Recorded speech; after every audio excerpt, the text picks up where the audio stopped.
Good morning, good afternoon, good evening, good night once again. So this is going to be a quick little, impromptu thing.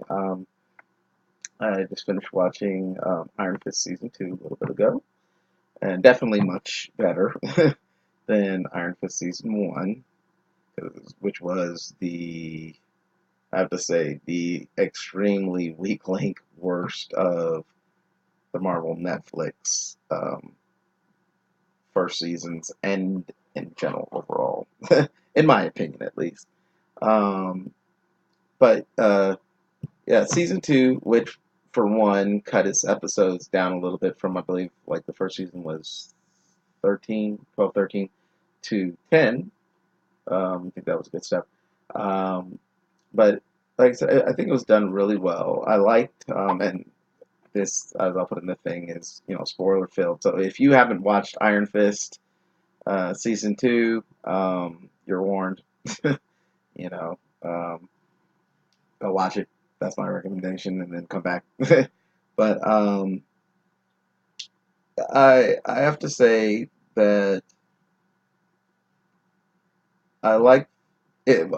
I will say this as one of season one's major problems, to me at least, was characterization. I mean, like really getting into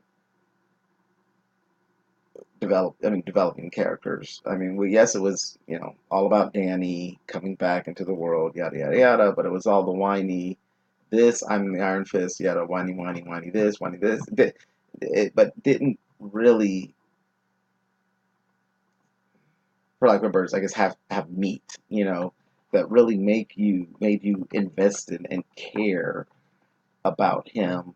Um, the whole thing with, you know, Joy and Ward Mitchum and their relationship with Danny was an interesting part of the first one, but still it only, seemed to go so far, and the Dexter characterizations just seemed kind of empty. Um, so, and of course it was, we got our introduction to Colleen and certain things, and there were, I mean, again, I say season one was, you know, I hate to use the word terrible because like hardly any of Marvel stuff has been terrible. Just compared to the rest, not great. Um, but there are certain things, because we did get these characters obviously from it, and there were certain little bright spots. But anyways, so season 2,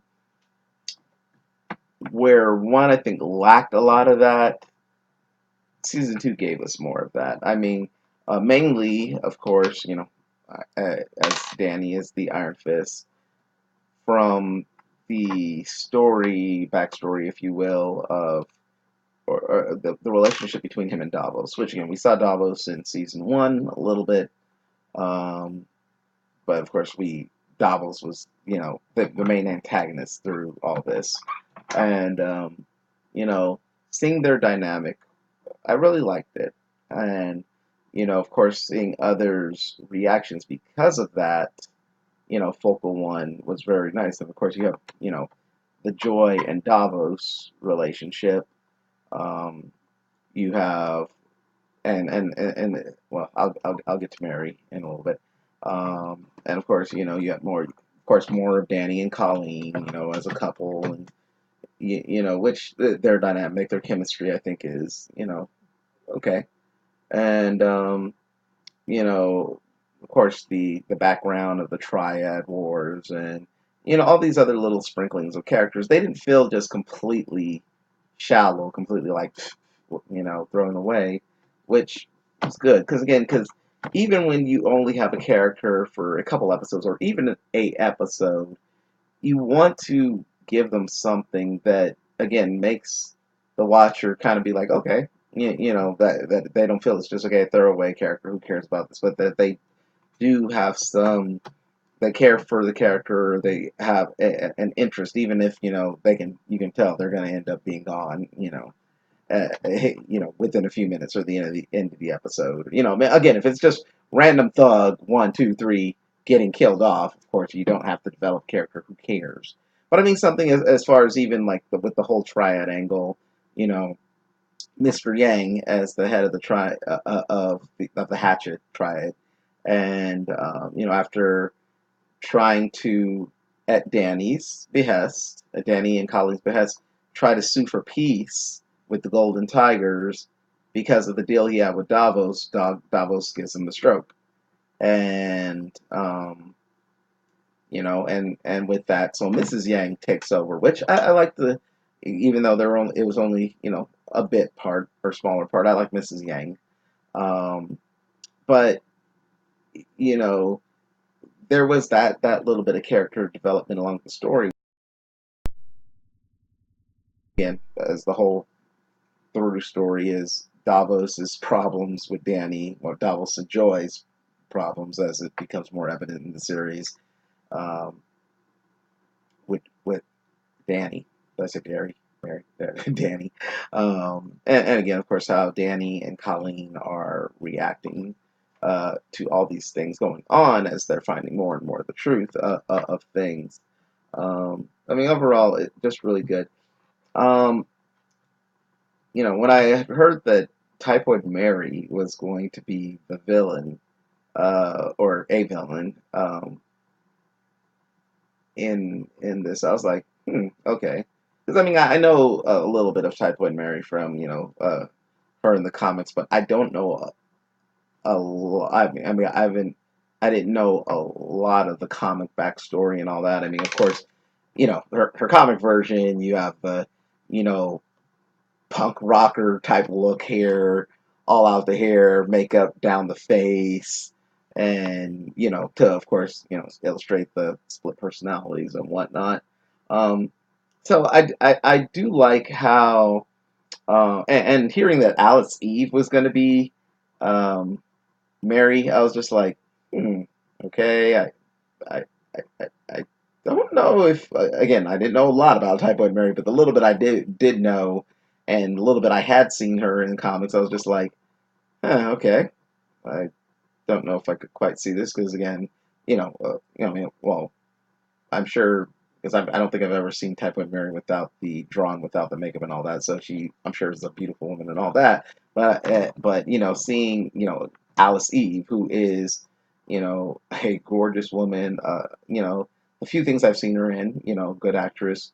I still was just kind of like, okay, well, we'll see how this goes. But I think she did amazing with this role in the sense of, I think one of the greatest challenges for an actor or actress, um, when is when they have a role where they're playing different people, usually twins or someone with multiple personalities. If you can truly pull off that, you see their acting abilities where they are completely, again, as an actor, that is their job to pretend to be other people. But, within one role or two roles, I'm saying within a show or movie or whatever, I think I mean, to make it believable, that takes talent. One of the recent examples that I can cite that I think really illustrate this is James McAvoy in Split.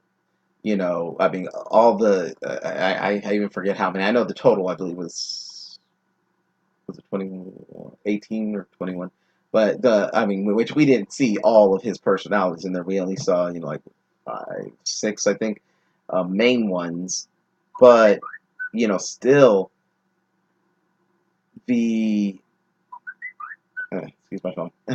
um, but you could see, I mean, how he crafted each individual one, from the way they talked to the way they acted, and whatever you believe that he thought they were this person. And similarly, in this Alice Eve, where you had Walker, who was the staunch, which we learn more later that is, she's special ops military, but she had that type of stoic, attitude on things. You know, like of course, assassin, hitman, hitwoman, um, persona.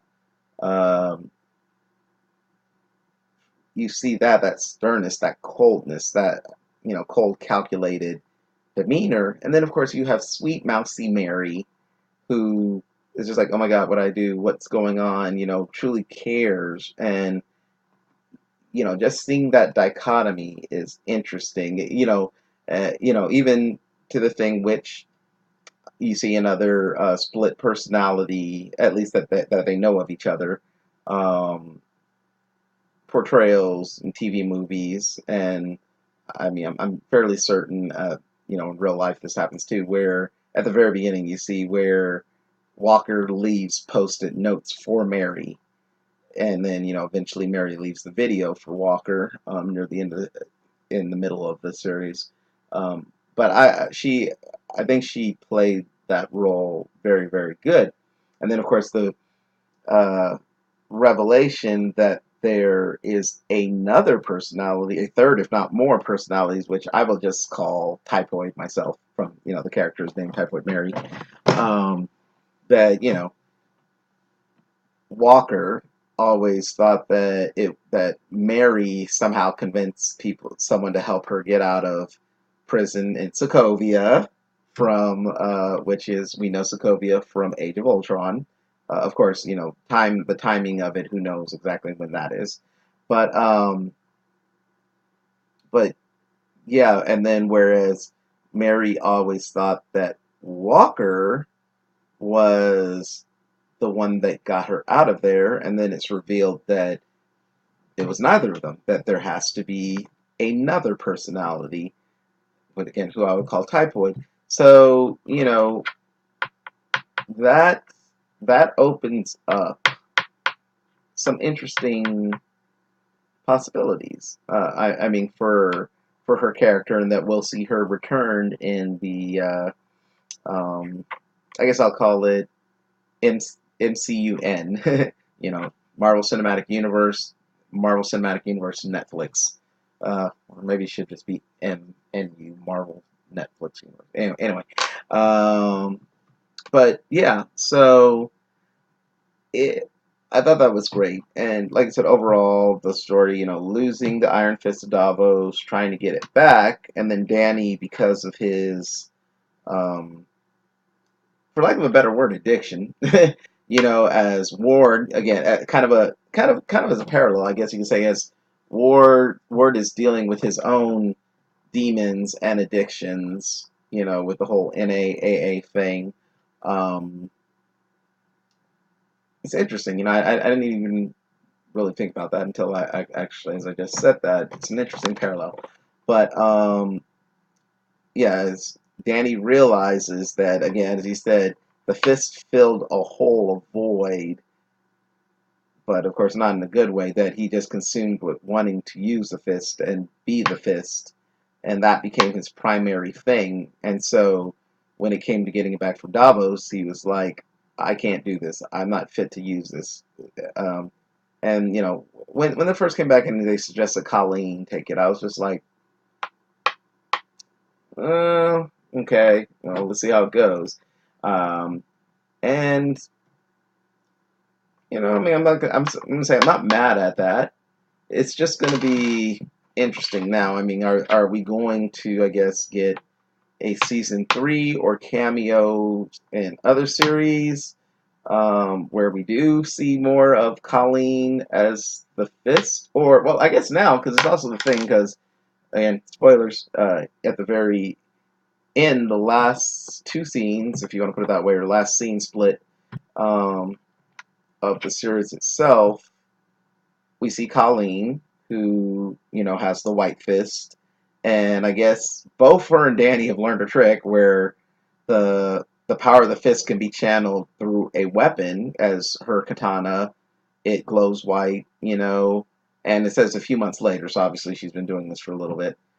Um, and then we cut to Danny and Ward as they're on their journey of discovery, again within these few months, I guess, in Japan, that he's regained the Iron Fist, too, like Davos, and somehow learned, like Colleen, that it can be channeled into weapons. As we see Danny pull two guns out, which that was a little odd, but okay. And shoot bullets that are charged with Iron Fist energy. Odd, kind of weird, but like I said, it opens things up. Again, Iron Fist, as I was saying, kind of like Typhoid Mary. I mean, a little more than Typhoid Mary, but is again one of those characters that I've known about, and I mean I've read, um, as as he's been teamed with Avengers or other people. Of course, most notably Luke Cage, the Heroes for Hire, but a lot of his back lore I'm unfamiliar with as well, and so like I don't know if this, for instance, this whole channeling into weapons thing is something that has been in the comic at some point because I've never seen this. I don't think I've ever seen that in all the years I've read comics. I mean, as far as for Iron Fist, nor as far as like Colleen, who I know has been part of Heroes for Hire, the Daughters of the Dragon, and everything, if she ever had that, or like I said, these are just purely MCU creations. Um, so I don't know. I'm still kind of mulling over how to feel about that. I mean, Colleen having a fist, Danny also having a fist now too, and the whole channeling into weapons thing. Like her, like I guess her katana. Like I can see that a little bit and the effectiveness of that. The bullets thing was kind of like really, but overall, like I said, I think the season's been pretty good, pretty strong. And like I said, I liked more development, as I said, into Joy and Ward. Ward's got a kid now. Will that be brought back at some point? And then, of course, he's gone on this journey with Danny. You know, I guess has he learned more about himself and I guess this other world, the mystical world, and not that he has a fist or anything, but that it helps him. That it just opens a lot of questions, but they're good questions, I think, possibly. And like I said, the MCU, Netflix, as well as the MCU proper, um, have, and well, TV shows in general, those connected to the MCU, which again I could go into the further diatribe of Runaways and Cloak and Dagger, which I love so much, but you see, if you haven't seen my video on Cloak and Dagger or Runaways, I have rants on there for a little bit. I mean, good rants, not bad rants, but just geeky rants. So if you want to see that at all and you haven't seen it before, check those out. Anyways, so yeah, it leads so much, and then I'm gonna wrap this up by I know again it's all over the place. Excuse me, I'm rather random, but a couple other things we saw. Of course, Misty, who had her arm, throughout the season. I mean, she got it in Luke Cage, which Danny had showed up in one episode, which was cool. And we had Misty, throughout like half of the season, which was good. And I mean, I love seeing Misty. Um, would have liked a little something with Luke Cage, but again, I understand the way we left Luke Cage. He's basically become the new boss. For lack of a better term, my boss.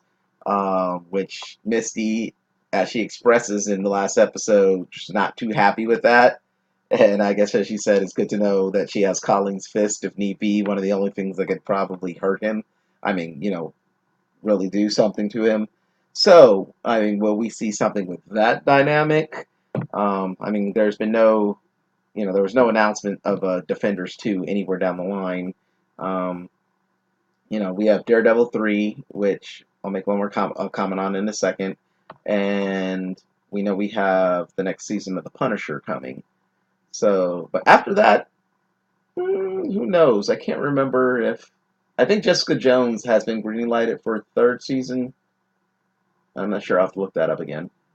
But, I'm saying as far as. Okay, so like I said, so we have Daredevil season 3, Punisher season 2, which will make every all series have 2 seasons so far, and I think Jessica Jones season 3 has been announced. When that would be, who knows?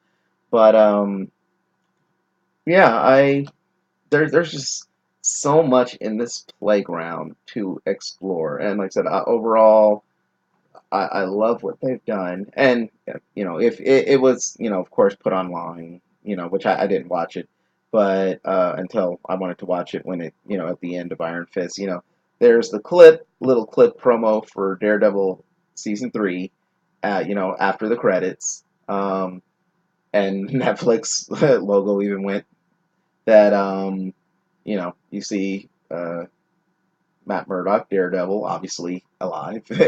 As we saw at the end of Defenders, his mother, I believe it is, got him, or one of the sisters that her mother is part of their what's the word I'm looking for? Not nunnery, but sisterhood, brotherhood. Anyways, um, so we see Matt, of course, in the confession booth, and saying something to the effect of, with all this going on, he thought that he thought he could live in the light, and help people. But I guess with everything that's happened, he realizes that, I guess Daredevil is more the person who he is, like the ever present Batman argument. Uh, is it the man behind the mask? Who's the real person? Is it Bruce Wayne, who's a mask for Batman, or Bruce Wayne's the real one, and Batman is just his, his mask. Um, but anyways, as he says, I'd rather die as the devil than live as Matt Murdock. So that again brings, um, shows that there are going to be some issues in Daredevil season 3 that he's dealing with personally, and of course, as they all think he's dead for right now, everyone else, it'll be interesting to see how that all comes back around as far as him operating in Hell's Kitchen or wherever again, and then everyone's realization that he's alive, or is he not, or is this an imposter, or whatnot. I look forward to seeing all of that. So yeah, Iron Fist season 2, definitely worth definitely worth checking out. Like I said, where season 1, I would have been like, skip it. Maybe except for like the last couple of episodes, skip it. I mean, no, I would say watch it, because I think again you should watch all of it. But if you were crunched for time and series and stuff, you can kind of do without Iron Fist season 1 and still just hit the track running with everything else. Um, but definitely season 2, I would say it's worth watching. It's done well. Again, I love the constant connection and interactions that we have. Of course, references to other things. And for the love of God, just give us some more crossovers, please. I mean, again, we've had a here's my rant for this at the end of it. My apologies. Again, MCU. I love the MCU. Um, just watched Infinity War last week again. I'll probably watch it again in the next sometime in the next couple weeks. But I mean, I have it on Blu-ray, so I mean, of course, I'll watch it again. But like I said, you have the movie universe, which is great. You have the Netflix universe, which is great, and of course, it's had much cross-pollination. And then we have the shows that we didn't know whether they were really part of the MCU or not. Again, well, there's Shield, which we know is, but then we would hardly ever see any connection or mentioned, or again, they would reference the movies, but of course, movies never reference them or anything going on as far as characters or whatnot. Then, like I said, we had Runaways, which again, as I think about it, I need to watch Runaways again, definitely before season 2 in December. But there were no, or there might have been an Easter egg in there, but there were no overt ties or mentions to the MCU. Like I said, other than a couple probably little Easter eggs here or there. Then in Cloak and Dagger, we had the main villain, for lack of a better word, is Roxxon, which again is in in the MCU, the name Roxxon is noted a number of times. And then, we have the little subtle mention, well, in Luke Cage season two, as I said, I didn't catch it at first, I saw it later, that Misty in her conversations with one of the other officers, they mentioned O'Reilly, who was a detective in Cloak and Dagger. And in Cloak and Dagger, O'Reilly mentions Misty, from her time when she was in New York. So, we're getting a little more, and and it has been stated that Runaways, even though I didn't notice anything overt before, is part of it, and that season two will have more connection to it, which is, again, that's what I was saying, Runaways, Cloak and Dagger crossover, and other things. So, I just want to see more of this growing great universe come together, and like I said, throw us a bone, especially as okay, with Infinity War coming, or Infinity War Part 2, we'll say, Avengers 4 coming after Captain Marvel, which, again, the pictures look great. If you haven't seen them, I'm sure y'all have seen them already. Look great. I'm looking forward to Captain Marvel. And then Avengers 4, the question again, who will live, who will die, if anyone does, um, or stay dead from dusting. Um, because one, just because of storyline and real world, again, you have, contract issues again. RDJ, Robert Downey Jr., great actor, the backbone of the Marvel Cinematic Universe. You know, how much longer are they going to continue to have him in that capacity as Iron Man and pay that money? Same for Chris Evans, who, he stated, he wants to go do other things, but then again, he'll be capped as much as they want to. But again, one of the founding, again, especially the original Avengers, if you will, again. So Robert Downey Jr., Iron Man, Chris Evans, Captain America, Chris Hemsworth, Thor, um, Scarlett Johansson as Black Widow. My brain went out for a minute. Uh, Mark Ruffalo as our Hulk, who, we previously had Edward Norton, but, I'm not going to count that for right now. I'm saying as far as these actors' contracts, who has been our Hulk since Avengers, but he has had less, I guess, less screen time total than all the others, since Hulk can't have his own movie at Disney Marvel itself, which, that whole legal thing. And he works great as, part of the team and whatnot. And Jeremy Renner, Hawkeye. So they've been around, all great actors, but we know, as far as, we look at things like how many movies they've been in, dollar money that's being purported. You look at your big ones: Robert Downey Jr., Iron Man, Chris Evans, Captain America, Chris Helmsworth, Thor, even though, again, he stated that he would, and he's gotten, of course, I'm sure he makes a lot more money now than originally when since he was a lesser known actor at first. And, he's branched off and doing other things. So, but I'm saying, as these are our original Avengers that we've been with for over 10 years now, well, about 10 years, or 10, not over 10 years, 10 years now, are they going to, how many of them, if any of them, will be departing? And if they are, we'll get new people in and everything. Anyways, my point was, if they are going to be departing, and it's not due to death, if they have some other, if they die, they die, the characters or whatever, and there's no chance of where I'm going right now. But if, because of the actors, their own careers, they want to branch out, or money, they don't want to keep paying them, and I have a feeling Marvel's going to keep going to pay them as long as they want to, if it suits their purposes for the stories. But this is what I'm saying. Whereas in Agents of Shield, in the first couple seasons, we had Nick Fury, Maria Hill, and we had Jamie Alexander, Lady Sif. I'm trying to think, were there any other cameos from the MCU? There might have been another notable one, but I can't think of it right now. But anyways, since as those are the only crossed cinematic to show characters we've ever had, and again, like I said, I'm sure like I said, I know money's an issue for some, but I just, and again, I don't know any of them personally, but I have a feeling that if they were asked to go on one of the shows even briefly, it wouldn't be a matter of money.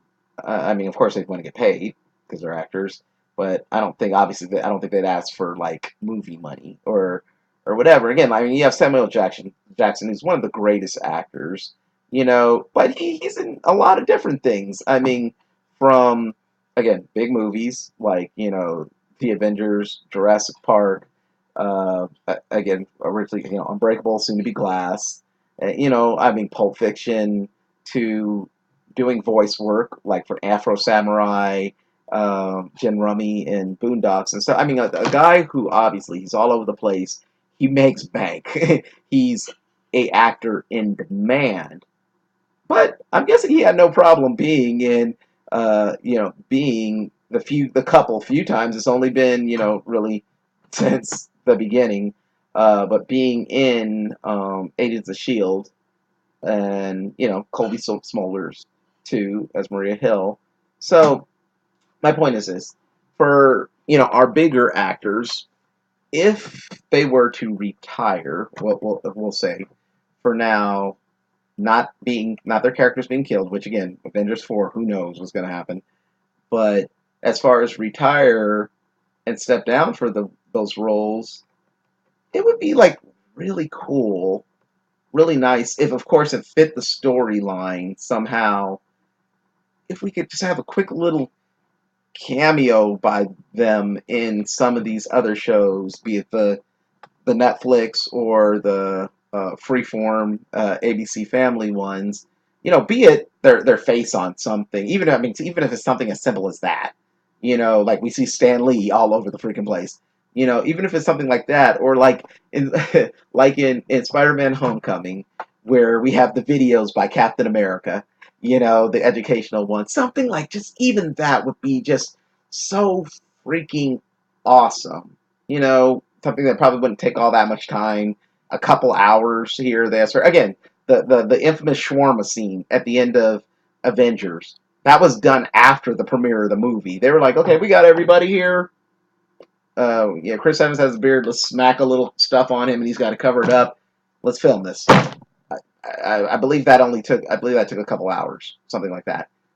So not even that. So how far fetched would it be, especially if someone is, again, I understand as a main player in the movies or whatever, and he has money or whatever, that they may not have wanted them to pop in on any of the shows for various reasons, be it the actor, be it the studio, be it not wanting to. They are in the same universe, but there's still obviously problems. Again, New York City, in we'll say the Defenders universe, the Netflix universe, and we've had mentions of them here or there, but obviously again we've never seen it. Again, why they still don't? They've still never even freaking had Avengers Tower in it, even though it's normally in promotional posters, material, and stuff. I still don't understand that. I still don't. But anyways, yeah. So I mean, and again, like when after we get Avengers 4 and Far From Home, Spider-Man Far From Home. Again, he's in New York. Yes, most of the stuff is centered around Hell's Kitchen area, and now Chinatown, Harlem, or whatever. But a little Spidey reference. I mean, again, the kid's swinging around, so come on, just give a little acknowledgement of it, you know. But anyways, I digress. I mean, I'm gonna end my tirade right now. I promise. Um, is that again, especially if some of these actors, for instance, we'll say again Robert Downey Jr., Chris Evans, Chris Hemsworth, um, like I said, I don't know what's going on with Scarlett Johansson since they have announced the Black Widow movie. Again, who knows how long that'll take. Um, I think I could actually see Jeremy Renner or Scarlett Johansson popping in probably a little more than even the big three, if you will.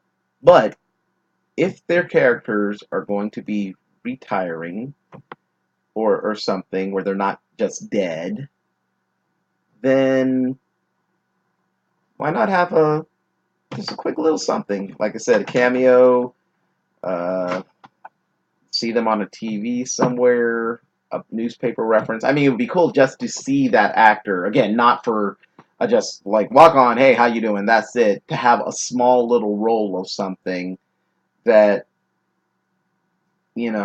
like again, the Defenders, if they do have a second season or whatever, obviously, in reality, you would think that yes, the Avengers, they're the big guns. They have all these things to work out. But again, those that are in New York, especially Peter, um, would hear something about these other people. Again, Luke Cage, the hero of Harlem, Danny Rand.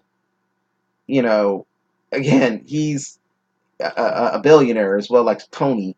So there are a lot of threads they could play with just to give a little something where we have a meaningful guest guest guest starring spot in an episode or cameo that has implications.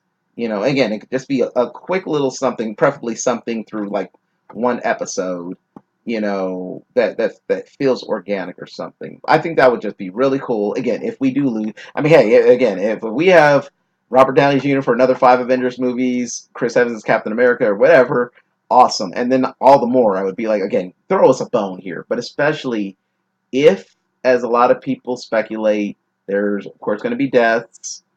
There's going to be, because of real world, wanting to retire or step away for a little while, if not permanent for some of them.